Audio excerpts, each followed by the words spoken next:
cyo gusenga twicishe bugufi duteraniye hamwe turamye Yesu. Uhoraho Mana ikomeye, Mana ishobora byose, muri kano kanya tuje imbere yawe uko turi twicishe bugufi tugushimira ubuntu n'imbabazi byawe byabanye natwe uyu munsi aho twari turi hose. Uradutaruye mu mpande zitandukanye, utugejeje hano kugira ngo tuzi kwiga ijambo ryawe. Data wera, turabigushimiye, icyubahiro kibi cyawe. Nuko uri umwami mwiza, twitwikirije amaraso ya Yesu Kristo kugira ngo atwezeho icyaha cyose cyatubonetseho uyu munsi. Muri kano kanya Data utweze uduhe umugisha, kandi ijambo ryawe tugiye kwiga ritugirire akamaro kandi rihindure imibereho yacu. N'ugiye kuritwigisha mwami ntaba ari we ahubwo aba ari wowe uvuga. Mwuka wera twese adufashirize hamwe kandi atuyobore mu nzira y'agakiza kawe. Abamarayika batacumuye baze baterane natwe mu ngo zacu aho turi, maze mwami icyubahiro gikomeze kibi cyawe. Dusabiye abifuje kuza kwigana natwe ariko bakaba batabishoboye. Dusabiye abarwayi bari hirya no hino, abo tubana hano cyangwa se tutabana, bo mu miryango cyangwa abari hirya no hino bose mwami turabasabiye. Dusabiye abatakuzi cyane cyane Mana muri kino gihe giheruka, kugira ngo bagenderere aho bari hose. Kandi uhoraho ntibagirwa abari mu ntambara n'abari mu kaga gatandukanye. Twese turakwifuza ariko rimwe na rimwe ntabwo tuzi uburyo twabana nawe. Turinginga cyane kugira ngo umwuka wera abe ari utwongera ajya tuyobora muri byose, maze Data ube muri twe natwe tube muri wowe, nk'uko wasezeranye kuzabana natwe kugeza imperuka. Ngaho umwami uduhe umurongo mwiza, kandi icyo ushaka ko twiga tugasobanukirwa aba ari cyo kitugeraho, maze muri byose ugiye kuza twese tuzabane nawe mu bwami bwawe. Ibyo nsabye kandi nigezeye ko tubihaye mu izina ry'uwaducunga Yesu Kristo. Amen. Amen.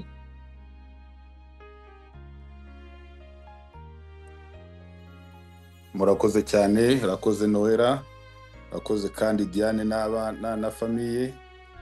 Twongeye gushimira Imana duhuje muri aka kanya kugira ngo dusubiremo gahunda y'ibyigisho by'ishuri ryo ku isabato biyobora abakuze kwiga Bibiliya.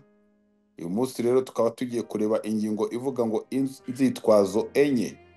Izi nzitwazo rero turaza kuzibwirwa cyangwa se kuziyoborwamo na Neri, niwe ugiye kuzidusobanurira natwe dukurikira icyigisho. Neri, umwanya ni uwawe.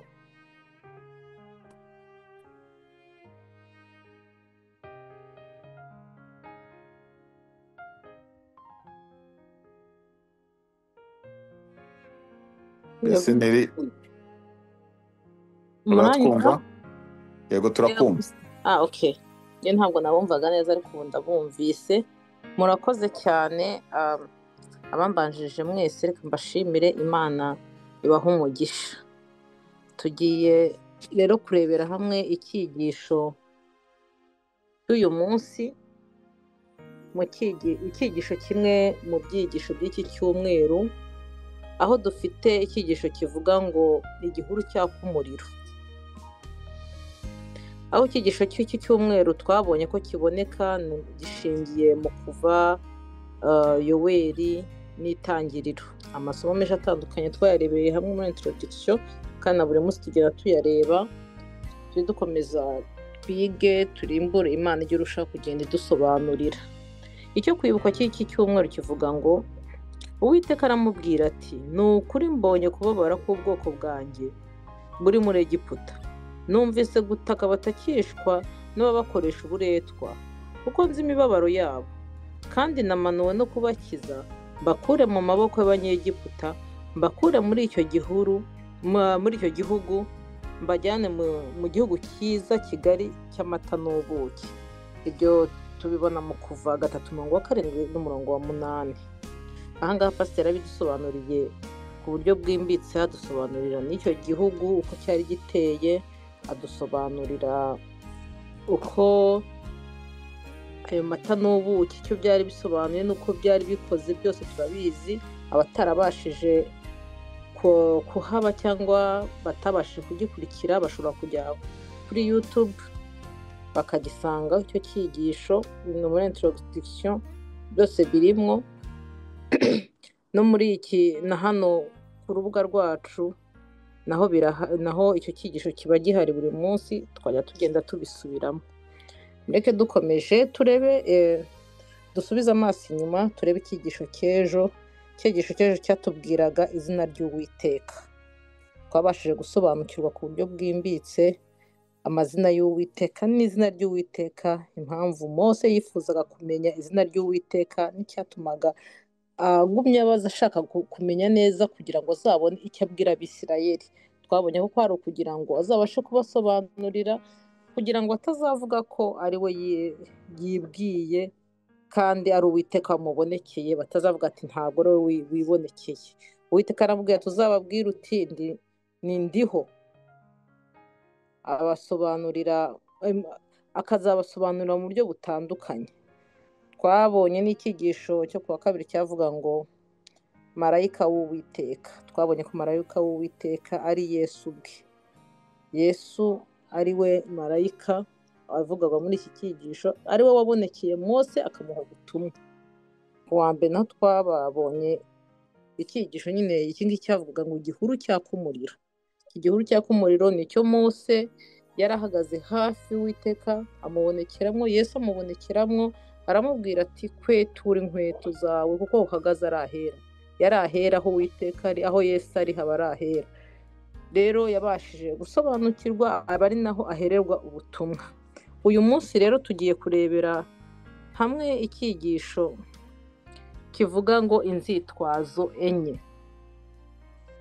Reka twihuse turebere hamwe mu Kuva kandi umurongo wa mbere kugera 17, aho batubajije ngo ni ubuhe bwoko bw'ibimenyetso Imana yahaye Mose gukora kugira ngo akomeze inshingano yamuhaye yo kuba intumwa y'Imana. Reka twihuse turebe mu Kuva kane umurongo wa mbere kugera 17 maze dukomeze. Mose arayisubiza ati tiravuga ngo Imana yigisha Mose gukora ibitangaza ihindura inkoni inzoka.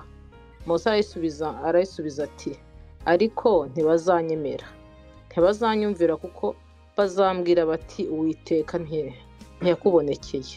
Uwiteka aramusubiza ati icyo ufite mu ntoki ni iki? Aramusubiza ati ni inkoni. Aramubwira ati ijugunye hasi. Ayijugunya hasi ihinduka inzoka. Mose arayihunga. Uwiteka aramubwira ati rambura ukuboko uyifate umurizo. Arambura ukuboko arayifata, irongera iba inkoni mu ntoki ze. Uwiteka ati ni ukugira ngo bemere yuko Uwiteka Imana ya ba sekuruza, Imana ya Aburahamu, Imana ya Isaka, Imana ya Yakobo yakubonekeye. Kandi Uwiteka aramubwira ati ishyire ikiganza mu gituza. Yishyira ikiganza mu gituza, agikuyemo kiza cyuzuye ibibembe kera nka shelegi. Aramubwira ati kisubize mu gituza. Akisubiza mu gituza, agikuyemo kiza gihwanye n'undi mubiri wose. Uwiteka ati kandi nibatakwemera ngo bemezwe n'ikimenyetso cya mbere, bazemera icya kabiri. Kandi nibaramuka batemejwe n'ibyo bimenyetso byombi, ntibumvire amagambo yawe, uzavome amazi yo mu ruzi uyasuke imusozi. Ayo mazi uvomye mu ruzi azahindukira amaraso imusozi. Mose abwira Uwiteka ati mwami, na mbere sindi intyoza mu magambo, n'ubu nubwo uvuganye nanjye umugaragu wawe, kuko ntabasha kuvuga vuba kandi ururimi rwanjye rugatinda. Uwiteka aramubwira ati ninde waremye akanwa k'umuntu, cyangwa ninde utera uburagi, cyangwa ubupfamatwi, cyangwa uhumura, cyangwa uhumisha? Si jye Uwiteka ubikora? Ahangaha cyose irabaza ngo ubu ni ubuhe bwoko bw'ibimenyetso Imana yahaye Mose gukora kugira ngo akomeze inshingano yamuhaye yo kuba intumwa y'Imana. Ahangaha iri somo ritweretse ibimenyetso bitandukanye, itweretse aho Imana yamubwiye ngo arambike inkoni hasi, inkoni igahinduka inzoka, kuko yari amubwiye ati ntibazemera.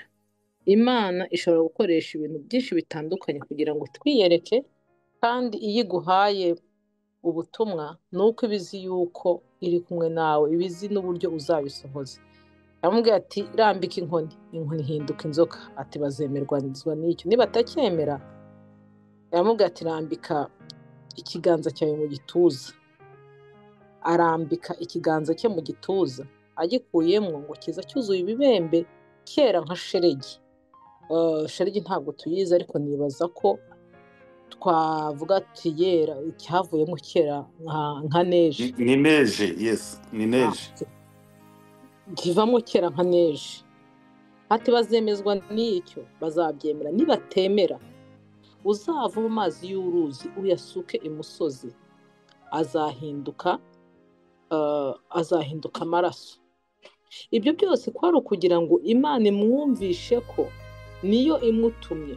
Humura, ndi kumwe nawe. Humura, nzakurinda. Humura, nzakuyobora. Humura, nzakuvugira. Ariko still ntabwo Mose yanyuzwe. Mose yabwiye Imana ati Mana,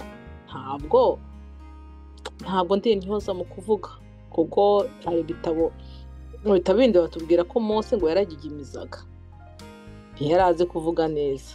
Niho Imana yamubaje ati se ntabwo ari gutera ku abantu kuvuga, ntabwo ari gutera ubuhumyi, si gihumura.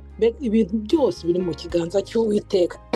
Ese ni ryari twebwe? Ni kangahe twebwe Uwiteka aduha umurimo, Uwiteka adutuma kugira ngo duhaguruke tuvuge duti ndi hano mwami ntuma, ahubwo tugashaka impamvu. Swat ukumva yuko ushoboye, ukumva yuko ntiwatinyuka, cyangwa rimwe na rimwe tukabona n'umurimo usuzuguritse tugatinya, bimwe bikabirishwaho no kwiyemera, cyangwa ubundi ikaba ari ubwoba bwo kutizera, cyangwa no kwizera guke. Ese Mose ahangaha nabaza nti yabiterwaga n'iki?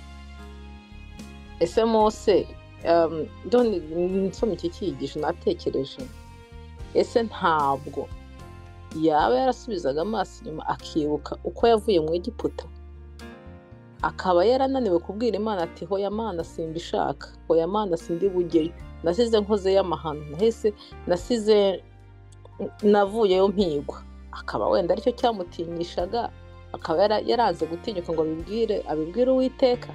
Reka dukomeze icyigisho, turaza kubirebera hamwe tunabiganireho. Ngo Mose yongeye kugerageza gutanga urwitwazo ku nshingano Imana yamusabye gukora. Soma kuva 3:11. 3:11 haravuga ngo Mose abwira Imana ati ndi muntu ki wahangara kwegera Farawo ngo nkure Abisirayeli muri Egiputa? Nk'ejo rwari urwitwazo. Ni ikibazo yabaje Imana ati ndi muntu ki? Yarisuzuguraga, yabonaga ko ntacyo ashoboye. Nk'uko mu cyigisho marayika w'Uwiteka Sonia yabidusobanuriye, akatubwira ukuntu yari afite kwicisha bugufi kwinshi mu mutima we. Yumvaga ko ntacyo ari cyo, nabyo byamutumaga atekereza kenshi. Nabyo biri muri iki kibazo yabaje ati ndi muntu ki natinyuka guhangara Farawo? Ariko hanga mu cyiciro atubwira ngo ntiyashakaga kujya muri Egiputa guhangana na Farawo. N'ubundi igihe yageragezaga gutabara Abaheburayo bwa mbere akoresheje imbaraga ze, byari byamunaniye. Nanone kandi ubwoko bwe ntibwamwiringiraga cyangwa ngo bumwemere nk'umuyobozi wabwo. Icyo nicyo cyatumye yongera gutanga urwitwazo rwa gatatu agira ati none se nibatanyemera ntibite ku byo mvuga ngo ntiwambonekeye? Ukuvanwa mu Misiri 4:1 ni Kuva 4:1. Iki ni cyari ikibazo gifite ikintu gishya kigamije kumwigisha kwari nko gusubiza oya ku nshingano Imana yamusabaga gukora. Ni kangahe twebwe ubwacu tuvuga ngo ya tutayivuze direct, ahubwo tukagerageza kuyisasira, tukagerageza gushaka ibisobanuro bya oya yacu itari oya Imana yaba yaguhagurukije ngo ukore umurimo ugatangira kwivugisha uti sinabishobora, mfite abana bato, sinabishobora, mfite inshingano nyinshi za famiye, sinabishobora, ndi umurwayi, sinabishobora, ngira akazi kenshi. Tugashakisha impamvu nyinshi, ariko tukibagirwa ko iyahagurukije Mose ari nayo natwe iduhagurutsa. Tukibagiza ko iyo yaguhisemo ibizi ni uko izagufasha muri ibyo bindi byose uhagarara, ibyo bindi byose bikureba. Uwiteka ajya aduha imbaraga, anatwumvishe umurimo yadutoreye, tubashe no kumwemerera bwa mbere tutarinze kunyura hirya no hino, tubashe gukoreshwa nawe nubwo biba bitoroshye. Ariko iyo ari we yaguhagurukije aba azi nuko azabigenza. Uwiteka tugirire neza.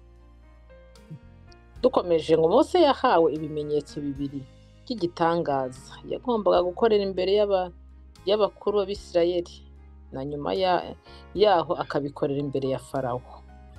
Icya mbere, inkoni yahindutse inzoka, hanyuma yongera guhinduka inkoni.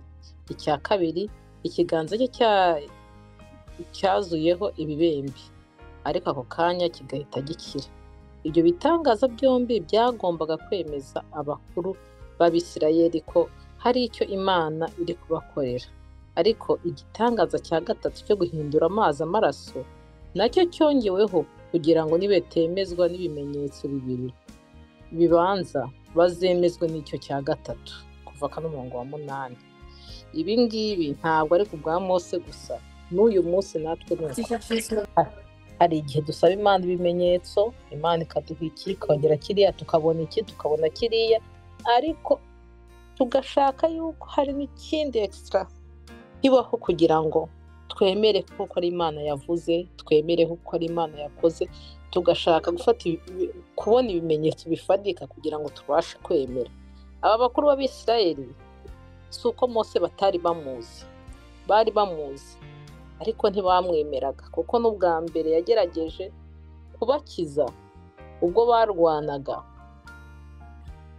banga aho kugira ngo bumve ko ari neza bashakira, ahubwo bamushinja bamubwira ati nanjye urashaka kunyica nk'uko wishe wa munyegiputa ukamutaba mu musenyi. Aricyo cyatumye ahaguruka agahunga, kuko uyu mwami bimugeraho nawe yari kwicwa. Bamwanze kare, yari afite impungenge. Niyo mpamvu ugiye kubwanya numva yensisitaga asaba Imana ibimenyetso, Imana imwereka iki, ikamwerekana kiriya, kugira ngo imuhe imbaraga zo kubasha guhaguruka, kuko abantu be nawe ubwe yari abazi, yari azi imyumvire yabo, yari azi imyizerere yabo, yari azi uko bari bateye. Ngo ariko nubwo Imana yahaye Mose izo mbaraga zo gukora ibitangaza, Mose yongeye gutanga urundi rwitwazo rwa kane. Avuga ko atari intyoza mu kuvuga. Gusoma mu Kuva 4:10 kugera ku wa 18. Reka twihuse dukomeze umurongo w'10 kugera ku wa 18. Mose abwira Uwiteka ati, Mwami, na mbere sindi intyoza mu magambo, n'ubu nubwo uvuganye nanjye umugaragu wawe, kuko ntabasha kuvuga vuba, kandi ururimi rwanjye rugatinda. Uwiteka aramubwira ati, ninde waremye akanwa k'umuntu, cyangwa ninde utera uburagi, cyangwa ubupfamatwi, cyangwa uhumura, cyangwa uhumisha? Si jye Uwiteka ubikora? Nuko none genda, nanjye nzajya mbana n'akanwa kawe, nkigisha ibyo uvuga.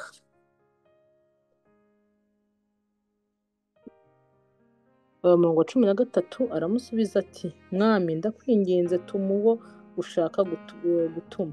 Mose yikongereza uburakari bw'Uwiteka, aramubwira ati, Aroni mwene so umulewi ntahari, nzi yuko ari intyoza kandi aje kugusanganira, nakubona azishimira mu mutima we, nawe uzajye uhora umubwira, ushyire amagambo mu kanwa ke, nanjye nzajya mbana n'akanwa kawe, nake mbigisha ibyo mukora, kandi azajya akubwirira abantu,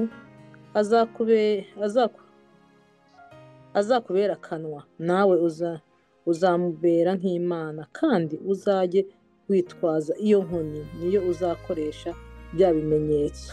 18. Mose ajya muri Egiputa akeba umwana we. Mose aragenda asubira kwa Yetiro sebukwe, aramubwira ati ndakwinginze reka nsubire muri bene wacu bari muri Egiputa, menye yuko bakiriho. Yetiro asubiza Mose ati genda amahoro.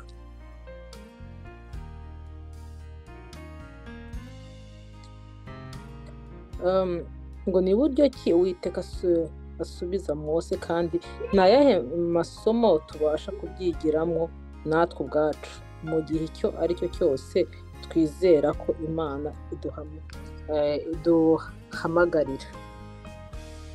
Ahangaha Imana yashubije Mose inamuhana mwene se wabo Aroni kugira ngo amufashe, ariko ahangaha nanjye ndashaka ko muza kumfasha, kubera iki ngo yikongereje uburakari bw'Uwiteka. Yikongereje uburakari bw'Uwiteka, Imana ihita imuha umufasha. Ese uwo Aroni yamuhaye ni igihano yamuhaye ko bwari uburakari, cyangwa ni umufasha yamuhaye? Yaramubwiye ati azakubera akanwa, nawe uzamubera nk'Imana, nanjye nzajya mbabwira icyo muvuga, nawe akibwira Mose akibwira Aroni akibwira ubwoko. Iki kibazo reka tukibike, tuze gufatanyiriza hamwe kukiganiraho, mukizirikane. Ngo itsinda ry'inzitwazo enye Mose yatanze bigaragaza ko Mose yari ari guseta ibirenge adashaka kwitaba umuhamagaro w'Imana, akoresheje inzitwazo zumvikana. Yahishe ko adashaka kujyayo. Inzitwazo 3 za mbere zigaragaza mu buryo bw'ibibazo bikurikira: icya mbere, ndi muntu ki? Icya kabiri, wowe urinde? Icya gatatu, nibatanyemera nzabigenzane. Kandi icya kane, impamvu ya kane, ni amagambo agira ati sindi intyoza mu magambo. Imana yagize icyo ivuga kuri izi nzitwazo zose, maze izatanga igisubizo gikomeye kuri izo nzitwazo. Imana yatanze amasezerano menshi atera imbaraga. Ahangaha kuri izi nzitwazo zose tugiye dusubiramo imwe ku yindi, twagiye tubona ko Imana yamubwiraga ngo nzaba ndi kumwe nawe, nzajyana nawe, nzakwigisha, nzakuvugira. Mbega iguma iri muri nzakugirira ntya, nzagufasha, nzagukomeza. Natwe aya masezerano tuyahabwa buri munsi. Iyo wizeye Imana uhora wumva ko izakugirira gutya, nzakugirira neza ikabikugirira, nzaguherekeza ikaguherekeza, nzagucisha ikahagucisha. Imana nzagukorera iki? Ni Imana itabeshya. Ari nabyo twabonye mu mazina y'Imana ejo, ejo atandukanye, aho twabazanyaga ngo amazina y'Imana, izina ry'Imana ry'ukuri ni irihe? Ayo mazina yayo twagiye tubona ko mu mazina yayo Imana, uwabaga abonye icyo Imana imukoreye yahitaga ayiha izina. Turebye nka Aburahamu agiye gutanga umwana we, aho yaboneye igitangaza, yahitiye umusozi yawise izina, yahitira n'Imana izina. Yakobo nawe byagenze uko, n'abandi benshi bagiye batandukanye. Imana iyo yasezeranye irasohoza, kandi Imana iragutumye, kandi iyo igutumye iba iri kumwe nawe. Ni ukuri kwizera Imana ntako bisa. Ngo hanyuma Mose yasabye ikintu cya gatanu, ari nacyo cya nyuma, agira ati Nyagasani mbabarira urebe undi utuma. bavanwa mu Misiri 4:13. Imana yamusubije ko igiye kohereza mwene se Aroni kugira ngo amushyigikire. Amaherezo Mose yemeye ibyo Imana imusabye, maze asaba Yetiro kumuhesha umugisha mbere y'uko ajya mu Egiputa.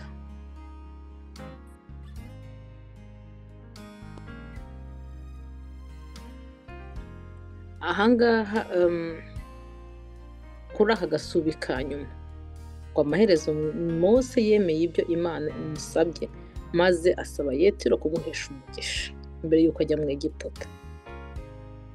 Ndashaka tuganire kuri aka kantu. Amaherezo yemeye ko Imana imutuma. Ese yemejwe n'uko Imana yamweretse ibintu byinshi cyangwa n'uko Imana yamugobereye? Ubwo ntiyemejwe n'uko sinzi ukuntu babivuga, nko kumugobera. Ntabwo nzi niba ari Ikinyarwanda cyangwa atari cyo, cyangwa ari Ikirundi. Mukamfasha tubasha kukaganiraho. Yemeye ko yemeye cyangwa yemejwe n'uko nta yandi mahitamo yari afite? Ese gusaba ko Yetiro amuhesha umugisha, yari sebukwe kandi yabaye umugaragu we, abona sebukwe amushyingira umukobwa we. Ese byari ngombwa ko asaba ko Yetiro amuhesha umugisha?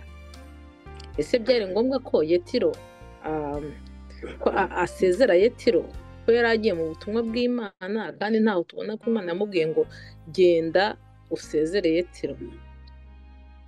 Ese ntabwo ahangaha yaba yarayibeshye Yetiro ko yabwiye Yetiro ati menye ko bene wacu bakiriho, nkuko twabonye ko hano muri Bibiliya yamubwiye.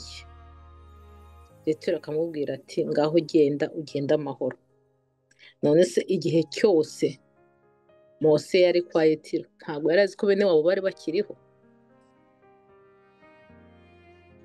Mumfashe ahangaha, mureke twigire hino, buri wese afungure mikoro ye. Reka ijambo nze ndisubize pasiteri, ariko tubanze dufashe tuganire kuri aka kabazo ka nyuma. Tuganire no kuri iki kibazo ngo ni buryo ki Uwiteka asubiza Mose, kandi ni ayahe masomo tubasha kubyigiramwo natwe ubwacu mu gihe icyo ari cyo cyose twizera ko Imana iduhamagarira. Ni mu isomo riri mu Kuva 4:10-18. Binakunze na hariya hambere ku bijyanye n'uburyo Imana yahaye Mose ibimenyetso bine. Byose muze mwegere hino tubiganireho. Uwiteka akomeza tugirire neza. Murakoze. Ijambo ndisubije pasiteri. Urakoze cyane Neri, urakoze ku ngingo tuyoboyemo. Izi nzitwazo za Mose nizo turi kureba muri aka kanya, aho yagiye aha Imana inzitwazo zitandukanye zigaragaza ko adashaka kugenda. Mbega yabaye nk'umwana umuntu ashaka gutuma akavuga ati umva simeze neza, ndarwaye, utundi yarangiza ati utume runaka ye nyihorera. Icyambere yaravuze ngo ndinde. Mu by'ukuri bisa naho hari hamaze kubaho impinduka zitangaje kuri Mose. Imyaka 40 mbere yaho yari yashatse gufata iya mbere, yari yashatse kuba umuvolonteri cyangwa se gukorana ubushake mu kubohora ubwoko bwe, ariko mu by'ukuri asanga bene wabo arababwira banga kumwakira, ndetse arinda niyo yica umuntu, bimuviramo guhunga. Muri kiriya gihe na bene wabo ntibamwemera. Ubu noneho rero ubu ngubu kirya gihe ntabwo yari afite yari yujuje ibyangombwa byose kugira ngo abe yakora uriya murimo wo kuyobora ubwoko bw'Imana nk'uko yari ashakaga, mbega kubabera umuyobozi bene wabo ndetse n'abana b'Abisiraheli. Kirya gihe ubwo Mose yajyaga gutangira kubiyegereza akanabakiranura barimo barwana cyangwa se barimo batongana, nabo ubwabo ntibari biteguye kubohorwa. Hari hakiri kare. hari igihe rero Imana ibibona yuko tutaritegura kuhabwa ikintu runaka ikabiretse ibintu bigasa naho bitinda. Abana b'Abisiraheli rero ntabwo bari biteguye. Imyaka 40 rero Mose yamaze i Midiyani yari yaramwigishije kwicisha bugufi, maze bituma arekeraho kwibona, kwiyemera. Igikomangoma cyo muri Egiputa cyari cyararewe mu Egiputa cyari gisigaye mu by'ukuri cyarahindutse umushumba, umwungeri w'intama. Mu by'ukuri ntabwo byari byoroshye kubaho muri buriya buzima. Birumvikana rero ko Mose akurikije ahantu avuye, ubuzima arimo abaho amazemo imyaka 40, niyo mpamvu yabwiye Uwiteka ati ndinde jyewe utinyuka kujya imbere y'umwami ukomeye ku isi yose, umwami ukomeye mu isi yose, ngo njye nkuzaniye ubutumwa ngo rekura abana b'Abisiraheli bagende. Waseka Mose, uyu munsi mbega ni nk'uwagutuma ku mutegetsi umwe w'igihugu runaka mu bihugu byo mu isi ngo ujye kumubwira cyangwa se ujye kumubwiriza ubutumwa. Ese ntitwatumwe twebwe? Twaratumwe. Ese ntitwatumwe n'Imana? Ntitwizera ko Imana yatubwiye ngo mugende? Kandi n'ubutumwa ntitwizera ko ari ubw'ukuri? Kuki se tutagenda tutabasanga? Niba umuntu atinya n'umuntu woroheje, umuturanyi we agatinya kujya kubwiriza ubutumwa, umuturanyi we cyangwa umuvandimwe we ngo ntashobora kwemera, ngo ntiyanyemera, ngo ndabizi uriya yaminyura, ni gute watinyuka noneho kujya ku mwami ukomeye? Urumva ko Mose rero yari afite ikibazo gikomeye cyane kubaza biriya bibazo. Ntabwo yari yorohewe mu by'ukuri. Mose rero yabajije ibibazo bigera kuri bita, ubundi yatanze impamvu zigera kuri 5. Iya mbere, kandi buri mpamvu zose Imana yagendaga imuha igisubizo. Iya mbere ngo ndinde. Imana iramubwira iti nzabana nawe. Ni ukuvuga ngo Imana ntabwo idutoranya dufite ubushobozi, ahubwo iduha ubushobozi. Ntabwo Imana itoranya abantu mbega bafite ubuhanga n'ubushobozi ibashakaho mu kujya gukora umurimo wabo, ahubwo irabafata ikabaha ubushobozi n'ubuhanga bwo kujya gukora n'uburyo bwose bwo gukora umurimo ibashakira. Noneho arongera arabaza ngo urinde wowe. Nibambaza ngo ninde Uwiteka, ninde nzababwire ngo iki? Imana imusobanurira izina rye iti nduwo ndiwe. Icya gatatu, ariko se nibanga kunyemera, akavuga ati ubundi uruwa hehe wowe uje ushaka kuza kuvuga ko uri umucunguzi wacu? Nibwo Uwiteka yamuhaye bya bimenyetso bigera kuri 3. Icya mbere, inkoni ihinduka inzoka. Icya kabiri, ibibembe ku kiganza. Icya gatatu, amazi ahinduka amaraso. Mu kanya ndongera mbivugaho ibi bimenyetso. Ibyo byose arabibona. Reba nawe umuntu wawe ibimenyetso bingana kuriya, Mose hawe ibimenyetso bingana kuriya. Arongera aravuga ngo akareka nta nubwo ngenzi no kuvuga neza, rega ntabwo nabibasha pe. Uwiteka aramubwira ati nzakwigisha icyo uvuga rwose. Erega n'ubundi ntabwo twese tuba tuzi icyo kubwiriza, nta nubwo tuba tuzi no kuvuga neza, ariko Uwiteka aratwigisha. Tugiye mu ishuri rya Yesu aratwigisha, akaduha ibyo tujya kubwiriza. Abantu benshi bajya bumva yuko badafite ubutumwa babwiriza, ariko Uwiteka arabiduha, aratwigisha. Hanyuma arangije Mose noneho asa naho yerura. Icya gatanu aravuga ngo umva, ohereza undi muntu, ushaka undi muntu utuma yinyihorera. Nuko Imana avuze gutyo, Imana nayo imuha igisubizo. Yari yohereje Aroni, dore Aroni yaje. Kandi Imana iranarakara rwose, uburakari bw'Uwiteka burazamuka yaramurakariye. Ese uburakari bwo bwari bumeze gute? Aha rero icyo tubona ni iki? Nk'igisubizo ku kibazo cya gatatu cya Mose, Imana yamuhaye biriya bimenyetso nababwiye, biriya bimenyetso 3, kugira ngo byerekane ko Mose, bizagende byerekana ko ministry ya Mose cyangwa se umurimo Mose azaba agiye gukora ari umurimo wa nyawo, ko yatumwe koko. Ariko mu by'ukuri kandi nanone biriya bimenyetso nanone byerekanaga yuko hari intambara ikomeye, hari conflict hagati ya Farawo ndetse na Isiraheli. Kandi iyo ntambara iri hagati ya Farawo na Isiraheli ikaba ari intambara yo mu buryo bw'iby'umwuka. Nuko Uwiteka rero amubwira ati fata iyo nkoni, icyo ufite ni iki mu ntoki zawe? Ati ni inkoni nuko gihinduka inzoka yirambure. Kuki yamubwiye inkoni? Ibi nibyo tugomba kwibaza. Ubundi inkoni kera yari ikimenyetso cy'ubutware n'ububasha, kandi kimwe n'inzoka bikaba rero ari ibintu byajyaniranaga nk'ubutware bwa Farawo n'ububasha bwa Farawo. Nicyo byashushanyaga kiragiye, iriya nkoni ndetse n'inzoka byashushanyaga rero ubutware bwa Farawo. Nuko ngo arongera aramubwira ati kiri ikiganza mu gituza gihinduka ibibembe. Ibibembe mu by'ukuri ntabwo mu by'ukuri wavuga ko ari nk'uko byabaye kiragiye, ari nk'uko bimeze nk'ibibembe by'iki gihe. Gusa icyari kigenderewe hariya ni uburyo biriya bibembe byahise bikira ako kanya. Ibi rero byari bigamije kugira ngo bizatangaze bene wabo wa Mose, Abisiraheli, kubera yuko bari bazi ko ibibembe ari indwara imara igihe kirekire, maze bagiye nibabona ihise ikira ako kanya, mu by'ukuri bazabone yuko hari ikintu kidasanzwe, kubera ko Abisiraheli bizeraga yuko ibibembe ari igihano cy'Imana. Ariko nibabona bize bikira bazahita batangara banemere. Nuko ikindi nanone yakoze ko ari uguhindura amazi agahinduka amaraso.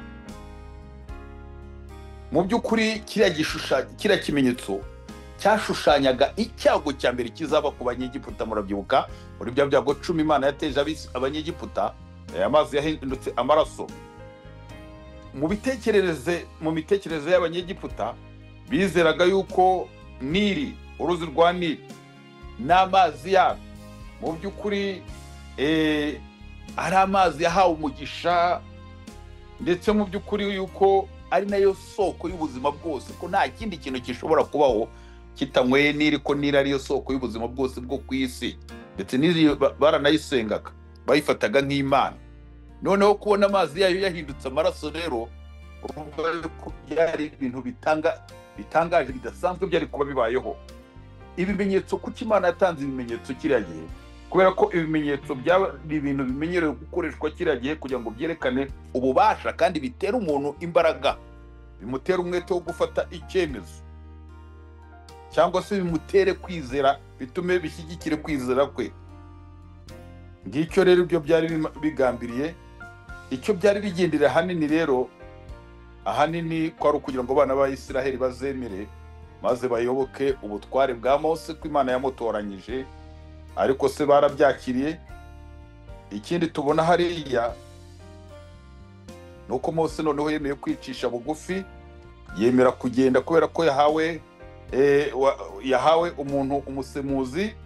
Mose yatanze n'impamvu nk'uko twabibonye yo kuvuga yuko atazi no kuvuga. Uko guhakana kwa Mose kuributsa abasomyi ba Bibiliya ibyabaye ku muhanuzi Yona, yanga kujya i Niniwe, maze noneho bikazamura uburakari bw'Uwiteka. Murabyibuka Uwiteka agateza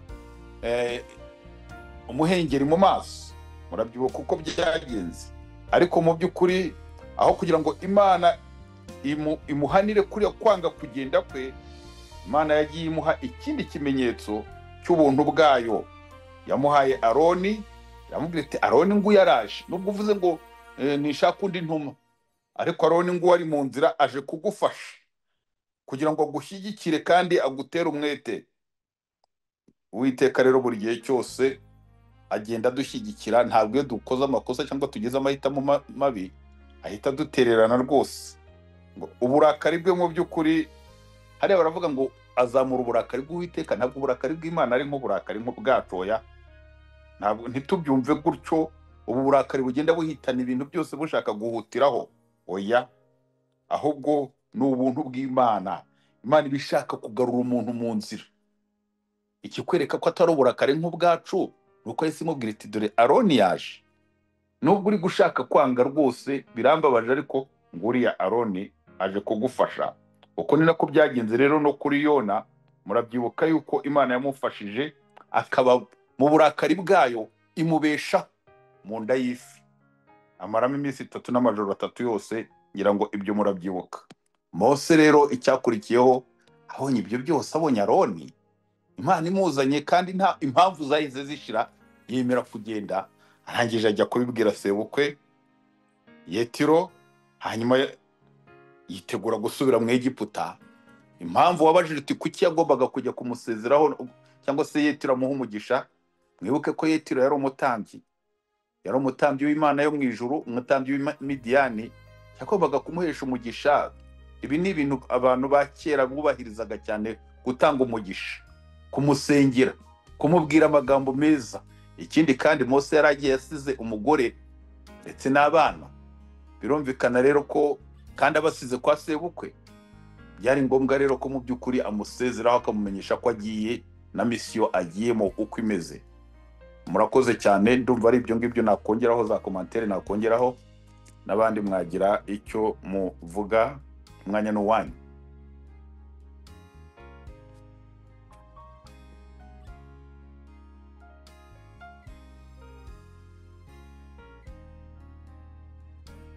Mbese abandi ntabwo mwavuga ibibazo cyangwa inyunganizi?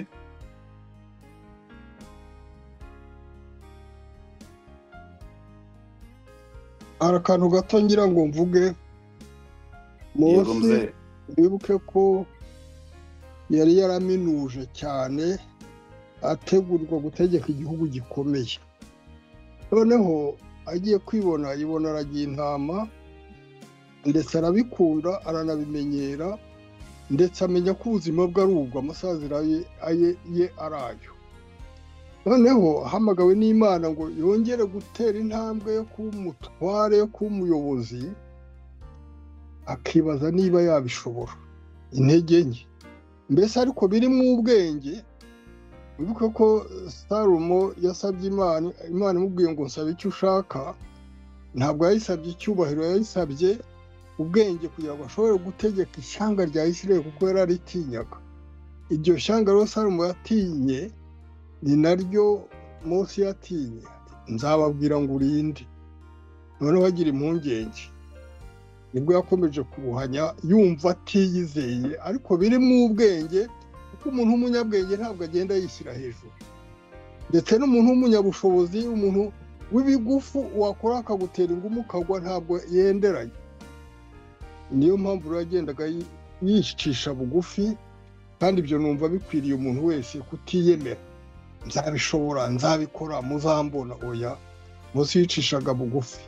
Ahubwo hari ahandi yerekanye intege nke, ubwo yingingaga muramu we ngo amuherekeze, avuga ati wumenyereye inzira y'ubutayu, uzajya uturebera aho duca muri iyi nzira. Nabwo yagize intege nke, kuko yibagiye ko Uwiteka ari we muyobozi, ari we mutware. Aha rero ndagira ngo ndarure buri wese, aho gutekereza umuntu runaka ufite imbaraga n'ubushobozi runaka, ujye ubanza utekereza Imana, kuko Imana ishobora byose. Inzira zose ntaho Imana yakunanirwa, ntaho Imana yananirwa. Banza ujye ku Mana, Imana nikohereza ngo usanga naka gufasha, ujyeyo ariko woherejwe n'Imana. Ariko mbere na mbere kwirukira umuntu ngo ashoboye ibi, cyangwa kwiyumvamo ngo ibintu ndabishobora ntibyananira, nibwo buswa kandi nibwo kwishyira hejuru. Mose rero yicishaga bugufi, nacyo cyatumye Imana imushoboza kuyobora ubwoko bw'Imana. Nicyo navugaga.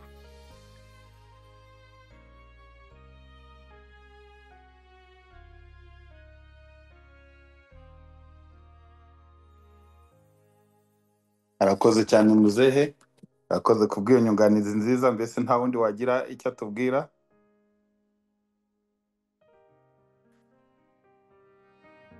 Mose yari yarize kwicisha bugufi. Biriya bibazo byose nubwo yagendaga atanga impamvu, biragaragara ko yari yicishije bugufi, yari yarahindutse. Ntabwo ari Mose wa mbere, wa wundi wafashe iya mbere yo gushaka kubohoza bene wabo akoresheje imbaraga n'ubwenge bwe n'amashuri yize, nk'uko muzehe Matiyasi yari arimo abivuga. Bwa mbere yarabikoze, aratsindwa. Murabyibuka, uko niko bitugendekera iyo dushatse gukoresha imbaraga zacu n'ubwenge bwacu mu bintu by'Imana, muri misiyo z'Imana, ibintu bigenda nabi. Ariko iyo tugiye twoherejwe n'Imana, dutumwe, ibintu bigenda neza kandi twicishije bugufi.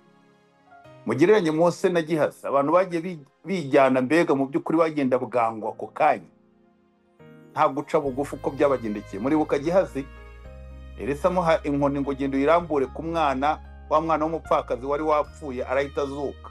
Kandi ntugende, nturebe iburyo, nturebe ibumoso, ntugire umuntu usuhuza, ariko Gehazi agishyikira iyo nkoni, sha isi yose igombe, karitsiye yose igombe imenye yuko ubu noneho ubutwari bwa databuja mbufite mu ntoki, ngiye kuzura rwose.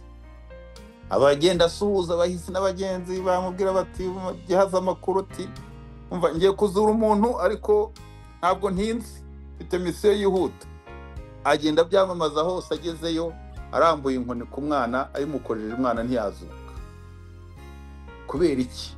Nta kwicisha bugufi yari afite, yihutiye kujya muri misiyo ako kanya, tabanjije gutwara cyangwa se gutunga ibikenewe kugira ngo akore misiyo nk'iriya idasanzwe. Ko niko natwe rero bitugendekera iyo dushatse kwijyana kandi tukagenda tutabanje guhinduka muri twebwe.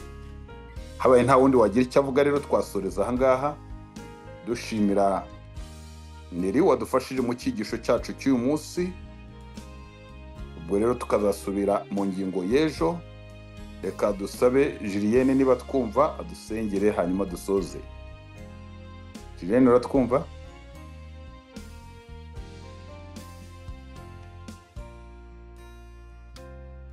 Julienne mbanza atari hafi.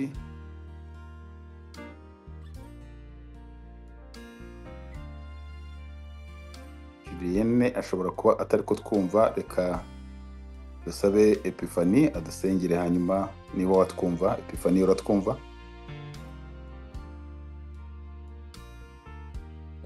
Yego ndabumva. Murakoze. Twicishe bugufi dusenge. Uwera Mana ikomeye, Mana isumba byose, turagushimye. Tugushimiye ineza yawe yabanye natwe, tugushimiye urukundo rwawe rutarondoreka rwabanye natwe, ko watwemereye tugahurira kuri uno murongo ngo twongere twibutswe kandi twibukiranye imbaraga zawe, ubuhangange bwawe, ariko kandi ubudahemuka bwawe. Izina ryawe rihimbazwe. Mukiza mwiza, tugushimiye ukuntu wabanye na Mose, tugushimiye ukuntu wabanye n'ubwoko bwawe kandi ariko ukibana nabwo, ukibana natwe kugeza iyi saha.